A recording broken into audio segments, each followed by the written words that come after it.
పెద్దిరెడ్డే ప్రధాన టార్గెట్గా రోజుకొక స్టోరీ రాయాలని ఈనాడు భావిస్తున్నట్టుంది. దానికి అనుగుణంగా కథనాలను ప్రొజెక్ట్ చేసుకొస్తోంది. తాజాగా పెద్దిరెడ్డి టైంలో అనేక మందికి ముందు పెనాల్టీలు వేశారు, ఆ పైన ఆ గనులకు సంబంధించి వాళ్ళకి వేరే వాళ్ళకి లీజుకి ఇచ్చారు, ఆ లీజ్ తర్వాత అది వీళ్ళ వాళ్ళతో తీసుకున్నారు, దీని మీద దృష్టి సారిస్తోంది అన్నట్టుంది. ఇప్పటికి మదనపల్లి ఫైల్స్ అయిపోయింది, భూములు కబ్జాలు అయిపోయింది, అడవి భూములు కబ్జాలు అయిపోయింది, మద్యం సిండికేట్ అయిపోయింది, ఇసుక సిండికేట్ అయిపోయింది, ఇప్పుడు మైనింగ్. ఓవరాల్గా ఇవన్నిట్లలో ఏదన్నా ఉంటుందా అంటే బట్ట కాల్చి మీదేశం తుడుచుకో నువ్వు అని చెప్పేటటువంటిది. అంటే మేము ఆరోపిస్తాం, ఎన్టీ రామారావు మంచోడంటే మంచోడని భావించండి, చెడ్డోడంటే చెడ్డోడని భావించండి.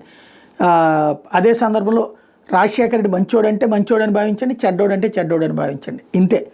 మేము ఏది వార్త రాస్తామో అది నువ్వు అంగీకరించి దాని కోణంలో ఆలోచించు, కానీ నీ వ్యక్తిగా నీకు ఆలోచన ఉండొద్దు అనేటటువంటి ఒక ఎకో సిస్టంతో నడుస్తున్నటువంటి ధోరణి. ఇక్కడ బేసిక్ సమస్య ఏంటంటే రైట్, పెద్దిరెడ్డి టైంలో అనేక మందిని వేధించారు, ఏదైతే మైనింగ్కి సంబంధించి నో డౌట్ ఖచ్చితంగా ఆ వేధింపు ఇప్పుడు కూడా కొనసాగుతుంది కదా. ఇప్పుడు నెల్లూరులో గొడవ అంతా ఏంటి, మైనింగ్లన్నీ ఎవరు తీసుకుపోతున్నారని మొన్న మైనింగ్కి సంబంధించినటువంటి వాళ్ళు మాట్లాడింది కూడా చూసాం కదా, మనం ఇంటర్వ్యూ కూడా వేసాం కదా.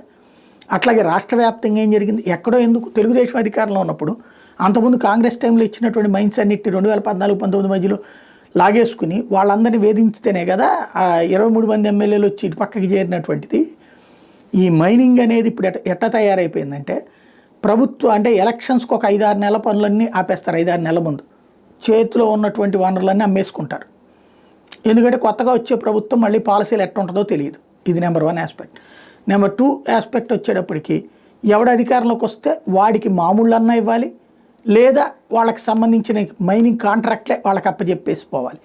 ఇది గత కొంతకాలంగా రాజు వెడల రవి తేజము వెడలలాగా ప్రభుత్వం మారినప్పుడల్లా ఎవడో ఒకటి చేతిలోకి, ఎవడ అధికారంలో ఉంటే వాడి చేతిలోకి వెళ్ళిపోతుంది మైనింగ్. ఇది ఓపెన్ సీక్రెట్.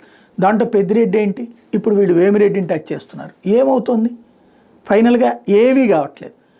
రాష్ట్ర ప్రభుత్వం ఆ మైన్స్ అన్నిటిని తీసుకుని ఎందుకు డబ్బులు సంపాదించుకోదో, నాయకులు ఎందుకు తినాలనుకుంటారో, తినేందుకు ఎందుకు వీళ్ళు ప్రోత్సహిస్తారు అంటే ఎవడు ప్రభుత్వంలో ఉన్న సెకండ్ కలెక్షన్ కోసం ఇది ఒక మార్గం కింద ఎంచుకున్నారు. నిజంగా ఈ సహజ వనరులని మనం వాడుకుంటే భారతదేశంలో టాప్ 5 స్టేట్లోకి మనం వెళ్ళిపోతాం.